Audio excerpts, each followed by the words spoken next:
Welcome back to my homemaking story. Today the story continues as I walk you through my evening routine. Nothing marks the start of a lovely evening like the smell of a freshly baked dessert and a delicious dinner, especially if I'm expecting my family to come home and enjoy it. On this particular day, Ayla and I had just gotten back from my grandparents', where she has been helping out each day, and I had enjoyed a much-needed afternoon chat with my mom.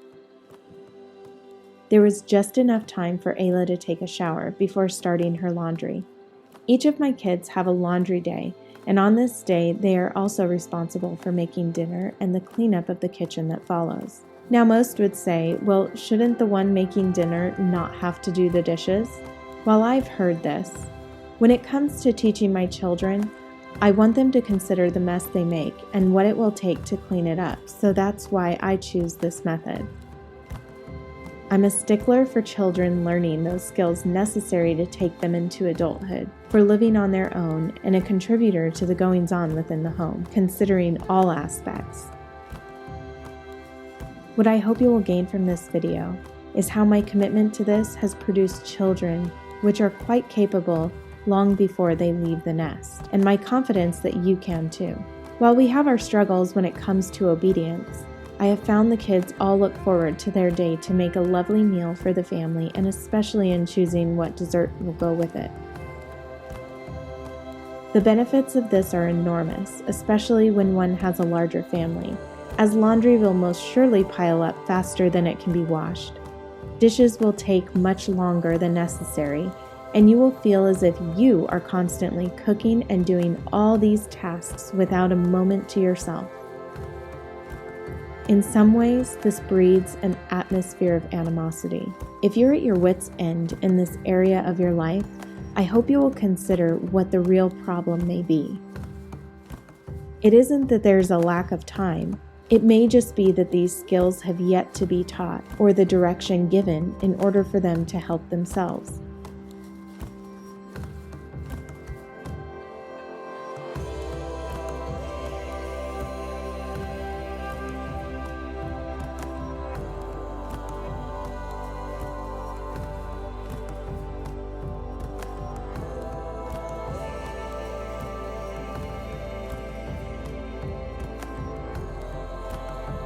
There comes a time when we as mothers need to be willing to guide and let go. This doesn't put you out of a job. It allows you the ability to take back something you sacrificed for those years your children were so dependent on you for survival.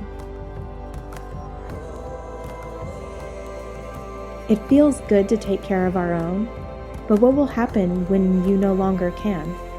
Who will take care of you then? This circle of life is a beautiful one, but it's also one many want to ignore, mindlessly allowing our children to waste their precious years because it keeps them busy and out of our hair. It's true that kids are only kids for a short while, but I believe that's the point. They are adults for much longer, and that's what we are trying to raise here.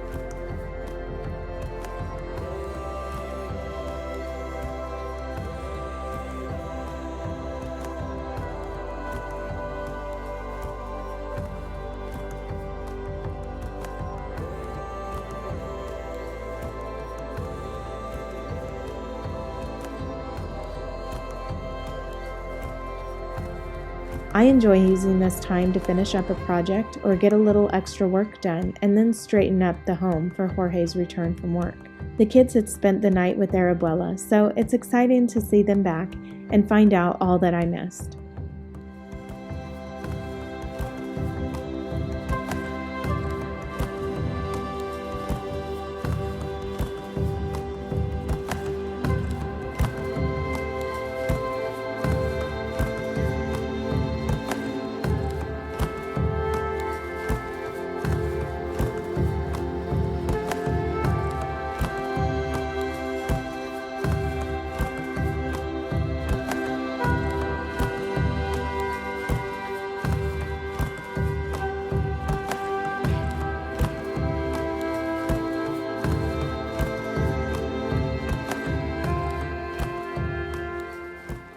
Of course, spending time alone with Jorge gives us a moment to catch up peacefully and is a great reminder that we are in this together. Then it's back to the kitchen to make sure everything is going smoothly and answer any questions to help speed things along, because everybody is hungry and snacking time is long gone. We enjoy eating around 5 o'clock, and that's the goal each of us shoot for, but some days it takes a little longer than expected, and that's okay. The hungrier everybody is, the better.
Part of keeping a kitchen clean is making sure all that made its way to the floor is swept up. All that the dogs didn't get, that is. It's finally time to sit down together, everybody in their spot, but first we make sure to give thanks to God, from whom all blessings flow. The dogs believe they deserve a seat at the table too, but Aria quietly corrects them.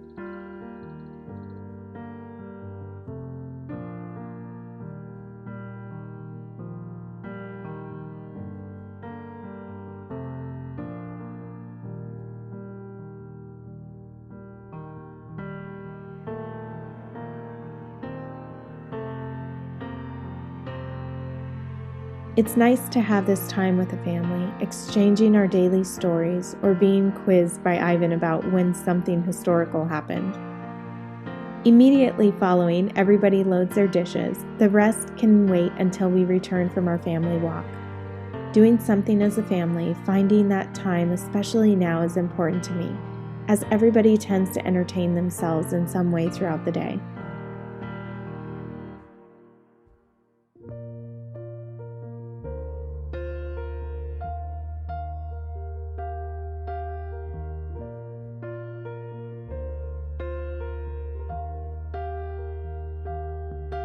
And then it's time for the cook to clean up and everybody else get ready for bed. Showers, pajamas, brushing teeth, and some light tidying ensures we begin the next day on the right foot.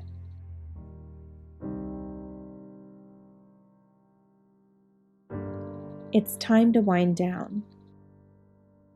It's been a long day and surely not over. If you have little ones, you know the struggles that come in the evening, no matter how pleasant we wish them to be. I've made many mistakes today. I need to get my mind right. There's nothing like being still to bring it all to the forefront. We do great things as women, wives, mothers, daughters, granddaughters, sisters, and friends. We do much for others, and I encourage you to find time for yourself. Take care of yourself, because nobody else will. Pay attention to your skin. Wash your face. Brush your teeth and floss. Moisturize. We don't think we need this reminder, but we often take better care of everybody else than we will of ourselves.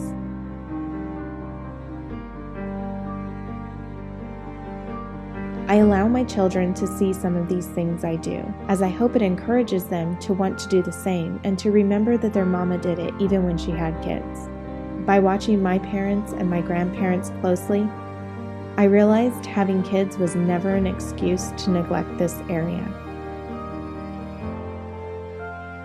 My cup runs over, and that is how I can give beautifully to others. Continuing to make a home that I enjoy being in, and one that welcomes others, brings me peace and has made the everyday beautiful.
With a renewed mind and body, I walk the halls and inspect the areas I expect to be done.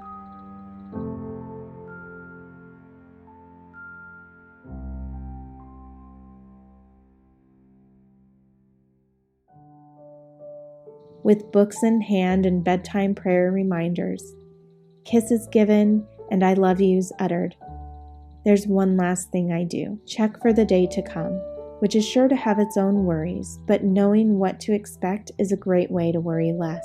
It wouldn't be a complete evening without the sound of little feet. One last hug and off to bed you go.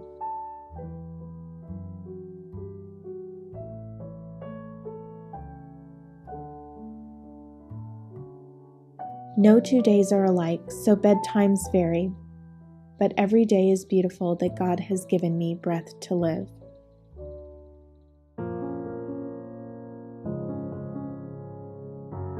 If you're looking for more inspiration, head over to Patreon. In my latest video, I'm sharing a monthly update and tour of my updated laundry room. I'd like to thank Oh Wondrous Grace magazine for commissioning artwork within some of my videos and on my stationery. A huge thank you to everybody who has subscribed. marking 50,000 subscribers just 3 months shy of my 4th YouTube anniversary. I appreciate the encouragement and conversation. This video was brought to you by our patrons and everyone who's purchased from the Inspired by Nikki store. We thank each of you for making these videos possible. If you've yet to purchase your own set of stationery, the link is in the description box below. For more ways to make the everyday beautiful, be sure to subscribe and click on this video.